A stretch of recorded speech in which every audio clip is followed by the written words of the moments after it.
Welcome back to N2 the Chatterverse, where two gents share their 2 cents on pop culture and media. I am Victor Dandridge, the hardest working man in comics. And I'm Bill, and I can count Roman numerals at least up to 10. You could go a little higher than that. Like if you I get can, 10, but at you least could a go- 10. At least a 10. At least a 10. Okay, so you've blown my mind with this one because you said that is it an official announcement? Is that what it is? There's not an official announcement, but there's a thing called the production list, which comes out and says this movie is going into filming this time, right? Or even TV show. The production's the date for the production is this date, and this is where it's at. Okay. The title was Star Wars Episode 10. Wow. Okay. Now, my immediate response was I thought they were done with the Skywalker saga, which is what the numbered Star Wars pieces were supposed to be. And you made a good point of who said that. Yeah, no, I have never heard anyone say that. I've heard people go, well, at least the Skywalker saga's over. Right. Does this mean it's over? I think it's over, type thing. But nothing says that's nothing says it's over. And even if they did say that, yeah, it still did. They change their mind all the time. Yeah, of course. Well, I mean, especially if you say the last movie was called Rise of Skywalker.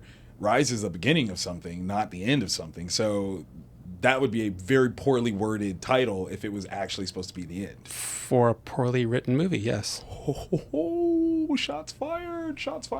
I know. I don't know of anyone that's ever argued with me that they thought that was a good movie. No. And you're not going to get that argument from me. Yeah. I mean, I've argued with people about Episode 8, and I see points in that. And I also concede that if that was a movie that was just a one-off Star Wars movie, it would win. It's okay. Yeah. It's okay with me. Yeah. But there were two things about it. One, I always thought that anyone could have the Force. Right. And two, I didn't realize that Rian Johnson was such a Battlestar Galactica fan. And if you can't see the Battlestar Galactica part in that, please go watch Battlestar Galactica. Go watch BGS and you'll see, or BSG. You'll see it plain as day. Yes. Plain as day. Okay, so in this episode 10, Opportunity, we'll call it, you think that it's setting up that if they call it 10, then it's almost leading into a guarantee that it's going to be a trilogy. That's what I take from it. Okay. I don't have a problem with the saga going on because she says her name is Rey Skywalker at the end. I have a problem with committing to a trilogy if the first movie's bad. Yes. Also, if we go off of the sequel trilogy, there clearly was not a direction for that trilogy. That's true. And I have I'm not the only one that has a problem with that. But anybody that understands how to read has a problem with that. Because there's something in terms of earning a trilogy that this kind of steps away from in a big bad way. You're just like, oh no, we're gonna make 3 movies, and if the first one doesn't land, how difficult is it from both a fan standpoint, a studio standpoint, is it to actually finish up, because you now have committed, you're pot committed here to doing 2 more movies, and maybe people want it, maybe people don't. I think you're not committed so much as it's an option. Oh, you get to pull out? Has there ever been that? Where there was supposed to be a trilogy and they were like, well, we're not doing it. There was supposed to be a monster universe that started with the Mummy. Ooh, that's true. There was the overcommittal of the DCEU. Yeah. There was a lot of movies that were supposed to be in that never. Yeah, and there's been a lot of Star Wars movies that have been canceled, and TV shows that have been canceled. Right. And then there's some that are still in limbo. Now you're thinking that this is going to be about Rey for sure. Oh yeah, this one's about Rey. Okay. Yeah, and it may be called A New Beginning. I'm not completely sure about that. Well, now they're just recycling names. Well, yeah. No, why can't we? What do you think Episode 3 was? What, Revenge of the Sith? Yeah. What was the original title of Episode 6? Oh, it was Revenge of the Jedi, wasn't it? Not Return. That's right. Oh, I forgot about that. Oh my God. That's old hat, I guess. And then people were like, this makes no sense. And they're like, You're absolutely right. You're right. It makes no sense. We mean return. Yes, that's what it is. That's not the title you were looking for. Yeah. Well played. Well played. Okay, so to that point of not committing to a trilogy, I think that if they are going to extend the Skywalker saga, it might be good for them to pull, and I hate to say it like this, but a Rogue One, where you go a Star Wars story and you test the waters. Much in the same way that the original Star Wars started, you didn't commit to an episode. Or just go off book. Yeah. No, just instead of the sagas being trilogies, they're whatever. Right. Just tell a story. So it still can be episode 10, but that doesn't necessarily mean that it goes into episode 11. Oh, that's cool. That's cool. You start to like branch out. Yeah, because it's still a part of the saga, right? Because of the character, right? You could almost make that argument with Han Solo, but Han Solo isn't a Skywalker, right? And that's what the 9 movies are about, right. Skywalkers. Can you buy into being a Skywalker? I mean, considering that Rey just determined she was a Skywalker. I don't think it's buy-in so much as it is bully. Okay, because I was gonna say I think Han counts. He married one. He married into the family. Yeah, he married in. He was like, yeah, what's up? What's up? He didn't know he was marrying a Skywalker at first. He was like, Organa. Oh, she's a princess. Yeah, I like that. She's like, actually, my name should be Skywalker. Should be Skywalker. Like, wait, what? What? Your daddy's who? Yeah, that's an interesting move, I think. I don't know that I am super excited to see a Rey movie. Not that I had any problems with Rey, but just the way it was written. Yes. Yeah. Yeah. You could have said that about any one of them. Literally, because I was gonna say like, why not Finn? Why not like anybody else? Why Rey? Like, is it that we are so very heavily leaning on Force-sensitive characters that we did not actually establish that Finn really was or not? Well, so I think that if you're gonna do movies about the Jedi, I have no problem with being part of the saga. Sure. Because there are other things that happen in the universe, or the galaxy, or what ends up Wherever being they the are. neighborhood, Right. neighborhood of planets. Keep that part of the saga. It's just like Solo. Yeah. He's not a Force sensitive character. Right. There were Force sensitive characters in Rogue One, but not necessarily Jedi. Right. And droids. How did you feel about Solo? Did you like that? So knowing in advance what a mess it was, I liked it. I didn't love it. I got you. I thought it was interesting. It's also, I mean, do we need a story about Han Solo? No. There's some things that I'm just like, just let the lore just be. Yeah. Just it's word of mouth. That's fine. Right. And I really need to see updated trains? That kind of stuff drives me nuts. It's just like bombing from outer space. Yeah.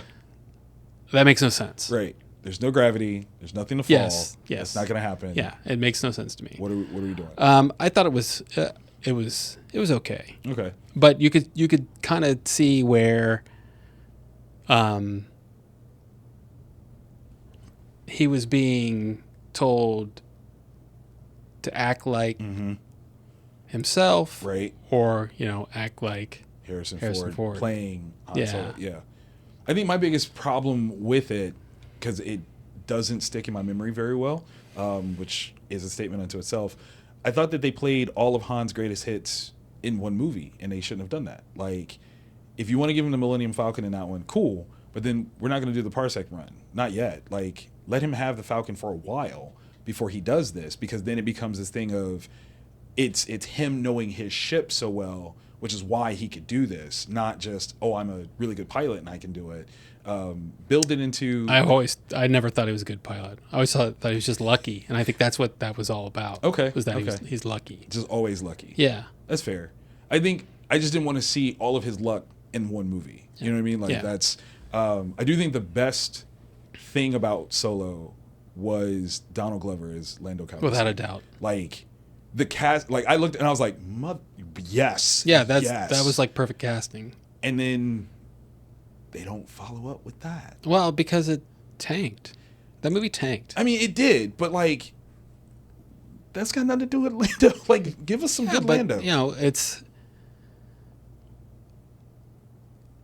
I think that if Rogue One had been a knockout. It made over $1 billion. No, I mean like in terms of critical response. No, I'm thinking in terms of just monetarily. I got you. If it was okay, if it did like 500 or 600 million, yeah, and they're like, yeah, that's a moderate success. I don't think there would have been Andor. Okay, I can see that. And Andor was a phenomenal follow-up from Rogue One. Follow-up, I don't know if it's prequel, but you know what I mean? Like, it's as a branch off. It's so different. Right. It made me care about that character. Right. Like, the thing that you needed in Rogue One, you didn't get till after you watched this part. Right. But even then, I've seen Rogue One in the last year, and I still feel the same way about it. Same. I may like appreciate something more than I did before, but also I'm looking for that. Yeah, no, if it's not K2SO, I don't care. Like, I'll be honest. Even my love of the Blind Jedi, I can't think of the character's name. Donnie Yen who plays him, but I've fallen out of love with him. Like, he didn't do what I thought he could do. Like, in terms of being like any sort of real like character threat. I thought he should have been a much bigger issue because like as crazy as it is, I feel like Vader should have had an issue with him. Like, Vader should have been like, no, we got to get rid of that because this is the beginnings of stuff that y'all don't want to deal with. Like, this is, this antiquated religion of mine. Look at this guy that's basically a monk following this religion, and no, we got to cut this guy down. Yeah, but then you would want Vader to be written correctly. Yes, I would. And that's my bad. I'll admit it. That is absolutely my bad. Yeah, my biggest problem is that everyone that defends that movie is like, that's the scene we've always wanted to have. I'm like, so that doesn't make it a good movie. That's not the character. Now, if that was the character, say right after Episode 3, yes, I would probably agree with that because he is a murderous, like hunting people down. Yeah, but that scene, right? And then 5 minutes later, you're supposed to have the opening scene of Star Wars. Not there. Because that dude is so calm. Completely different. He's just minorly irritated as opposed to a flying, out of control psychopath. Yes. And no, it doesn't ring. I've said this like a billion times. Like, it doesn't even make sense as to what the situation is. Yeah. Like, he doesn't know what it is that they have, like what they're doing. There's a dude at the back of the room like, I've got the plans. Pull that guy. Why are you fighting everybody else? You don't even need to pull that guy. Just pull the plans. Yeah. You don't have to do that. He could just crush it. Done. It's over. Like, it's over. Sorry guys, got you. It's like your mind, booty shine. Like, that's, and I guess that's kind of where my worry of an episode 10 comes into play. Like, have we learned the right lessons in a creative space here that tell good stories first and foremost? Don't just slap Star Wars. Don't just slap episode 10 on it. Right. Are we going to tell a good story? Well, here, I have a question for you. Yes. Could it be a worse story? Oh, that's not a challenge I want to even consider. I don't think it could get any worse than episode 9. Because it didn't make any sense. It did not. At least I could say that there were things about Rogue One that made sense. Sure. There's definitely things about the prequel trilogy that made sense because it had a story there. Yeah. And I saw a review. The guy was talking about Star Wars, and he's like, and I revisited the prequels, and I actually had an affinity for him because I finally realized that Palpatine, this story was about Palpatine, and I've been saying for years that the only character that was developed in the whole thing was Palpatine. Him. Yeah. From the get-go. Yes. And you watched him from, being, a humble servant, which he wasn't. Never. All the way to becoming emperor. The emperor. And manipulating everything around him. Completely. Yes. Completely. I think I just saw a fan edit of that final fight scene when is it Rey or is it Kylo? I can't remember who actually does it, but it's fighting the clone of Palpatine, and they did it where they superimposed Hayden as Anakin on it, and the conversation becomes, Palpatine is like, my power is immense, like I'm the master, and Anakin is like, you forget I'm the chosen one, and like is able to tap into a power of the Jedi and like wipe everything out like it does in the movie. But it was like that concept of having Anakin do it so much better of a follow through of the complete Skywalker saga, because it brings it back home essentially, that the two guys that really kind of set everything or afire, like literally broke it all apart, it comes back down to them and how, Palpatine's plan to, reanimate himself gets taken down by the spirit of Anakin. And I was like, that is way better of a showcase. Like that, you create that cycle of like every time you step up, Palpatine, I will be here to knock you down. But I don't think it's hard to take somebody's mess and clean it up. True. Hindsight is what it is. Always. There's always something I would do differently, but also I'm not the one writing the thing to begin with. And who's to say that if I wrote it, it would be any good? It wouldn't be any good. I believe in you. Come on. No, I can pick apart things and steer them in a different direction. All right. Yes. But writing dialogue and the motivation for everything. So you should be a part of the editorial team that goes, sure. Okay, wait. You want to do what now? Okay, yeah. But I think that's part of the thing, though, is we're in a day and age where I think there's more people capable, and granted, we have the internet, so everybody gets to throw their 2 cents in, but there are more people capable of seeing what actually is presented and then offering better context through what you've already given, and that becomes part of the problem. Yeah, and I think the biggest problem comes with when they write the screenplay and the wrong people are reviewing it. I can see that. They're not giving the proper notes. Now, you can call that studio interference, but you know what? It's their money. Right. That's what's going to be Come on. But once again, if you want studio interference, Kevin Feige. Mm-hmm. He's interfered quite well. Yeah. He's got a story. he's got an overall story that he wants to tell. Right. And he's got to move things in his way. Yep. This is why we didn't get Edgar Wright for Ant-Man. That's true. And you know what? I'm okay with that. Yeah. Because the character changed from the time that they talked about it to where they got to, which is fine. Right.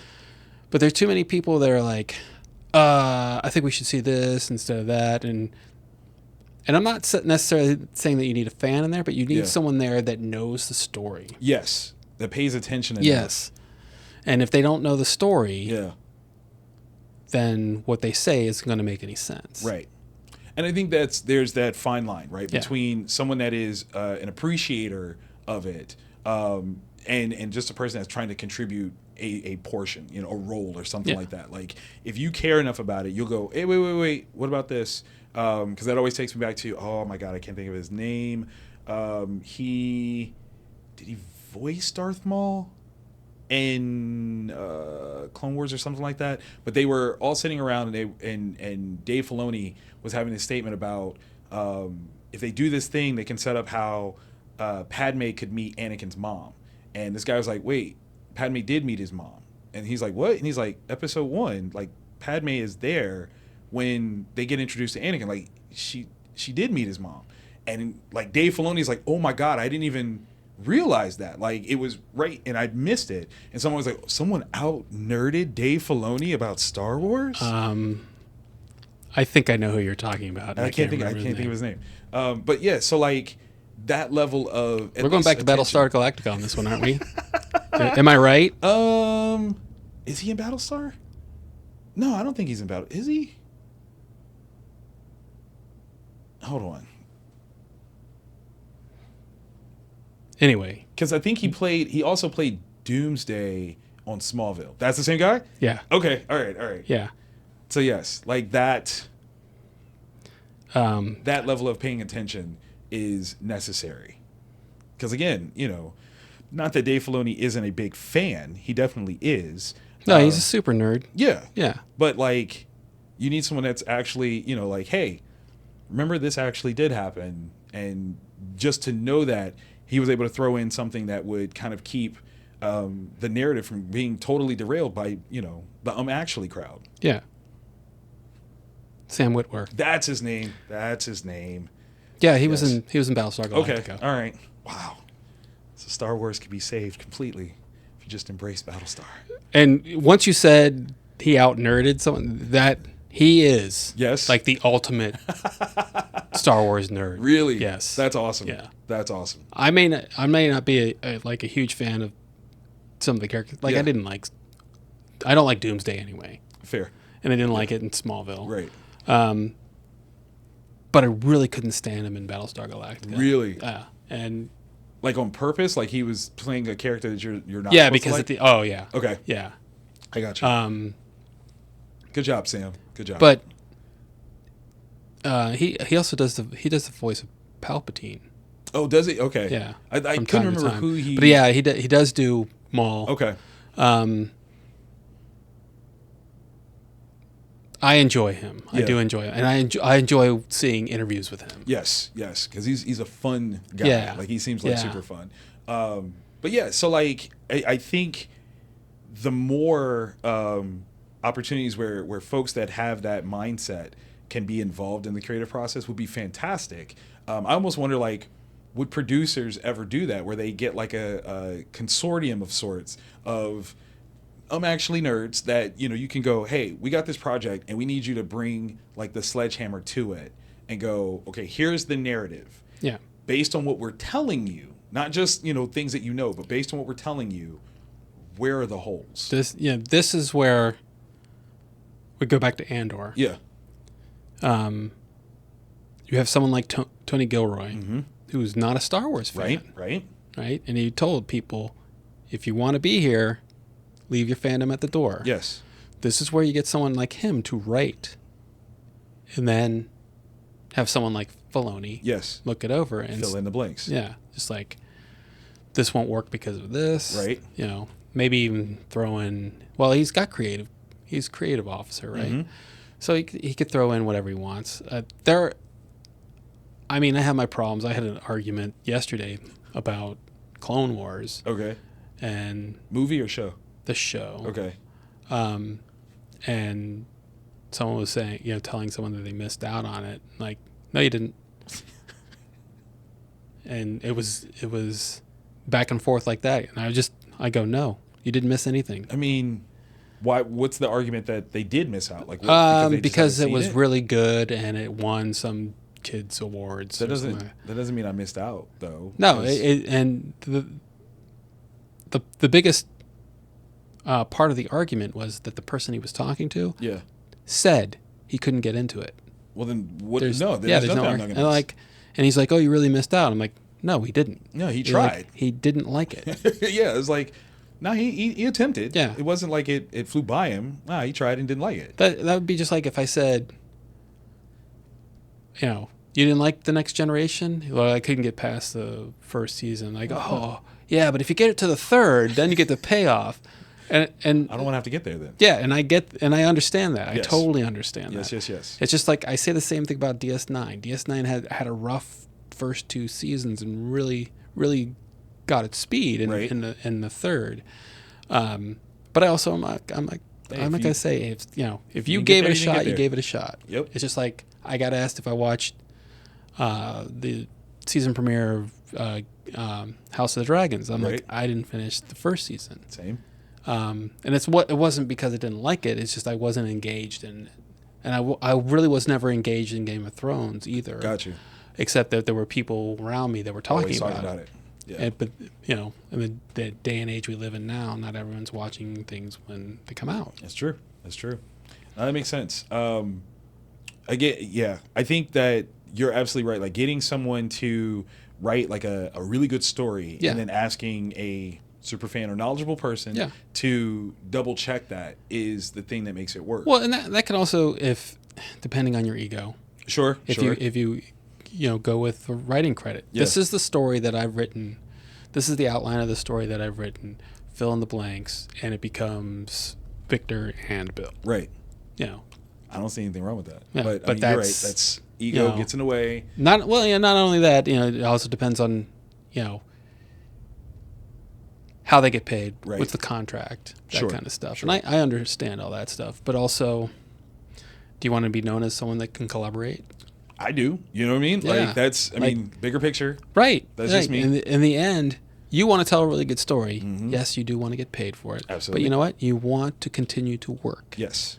And I don't, you can write 3, 4, 5 stories that you think are really good, but if no one else thinks they're good, you might not get to that sixth one. No, you won't. You won't get there at all. You're Yeah. like, but I got this banger at episode Yeah. 6. Oh, but we didn't get there. Yeah, Sorry. and so my thoughts on episode 10 is Yeah. like I don't mind the idea of going with Rey. I didn't have a problem with the character. I didn't have a problem with Daisy Ridley, Same. with the way she portrayed the character. Right. The writing is not her fault. Mm-hmm. I thought that her portrayal of Rey was much better than Natalie Portman's portrayal of Padme. I can definitely agree with that. Yeah. And that's working with 2 different directors. Right. Right. Whereas Natalie Portman was with the same director the whole time through, Right. who apparently doesn't know how to direct people. Right. He's great with special effects. Phenomenal with special effects. But as long, they need to get the right. Got to get the right story as the basis, Yeah. as the foundation for the whole thing. I And agree. even if like some of the dialogue is bad, because dialogue in Star Wars movies isn't great to begin with. Well, sure. It's very It's- like cliche and silly at times. But And one of the best lines is more often misquoted. yes, every time. Yeah. Luke, I am your. No, that's not what That's he not says. how. That's what he says. said. The only reason I say that is because Father's Day was the other day, It's- and they Star Wars retweeted that. I'm like, iconic scene that was mostly misquoted. Yep. One of the most misquoted Yeah. scenes in all of cinema. And it also has some of the best lines that were never written. Very true. Very, very true. I know. That is one of the best lines ever because, I mean, if you think about the merch that is now featured Yeah. on, that's huge. Yeah. I love you. I know. You're like, that guy. Solid. Just before we get out of here, was there any particular things that you wanted to happen in the sequel trilogy that didn't happen? Like any one particular thing that you wanted or thought was going to happen, especially considering Rey, that maybe in this next whatever volume that they might get to? I think what I didn't want to see was a trilogy. Okay. Like I didn't want, they didn't have to get rid of the original cast. Right. I understand why with Han, because that's what Harrison Ford wanted. Right. From the jump. Yeah. That's the only way I'm Well, coming and back. that's fine, but I didn't like the way he went out. Yeah. I think I have a big problem with the way a lot of Star Wars characters go out because Yeah. I didn't like the way that a Qui-Gon went out and True. what's her name? Just now, Carrie Ann Moss. Yeah. And there was another one I can't stand, but a lot of people like the Emperor went out epically. Yes, he did. Yeah. That was awesome. Yeah. Like, And even to an extent, Maul, Yeah. when we thought he was dead. Right. But also it makes sense that he's not because when you get cut on, it's cauterized. yeah, Look, you're fine. unless you have episode 4, and it's the first thing that you see get lopped off, and there's blood. That makes no sense. How do you do that? That is, No, it was because his lightsaber went so fast that it didn't even realize that it cauterized yet. so I think that saying goodbye to the characters is Yeah. one thing. Sure. And I think, because clearly, if they said, hey, Mark, we want you to come back as a Force ghost. Right. I'd be like, sure. What's the story? Right. Done and done. Yeah. But- But I think this time he would be like, no, really, what's the story? No, I need to know. Because I'm not not going to doing this agree with, Yeah. I just don't, at least they didn't kill everybody off. True. Like True. Chewie's still there. He is. We didn't know at first. There was a moment. Well, Where he thought I'm like, there's no way he's gonna die off screen like that. They blew him up in a ship. Oh, what? He's gonna play Chewie like that? Like, come on. No, I agree. I can definitely understand like not wanting to kill a G, because that's definitely one where you're like, oh, Yeah. do we have to do it like that? Yeah, and then they did it in each one. Right. Like you lost somebody Yes. like, Yes. Yeah. I think what I would want is a better understanding of what the Force means on an individual level, right?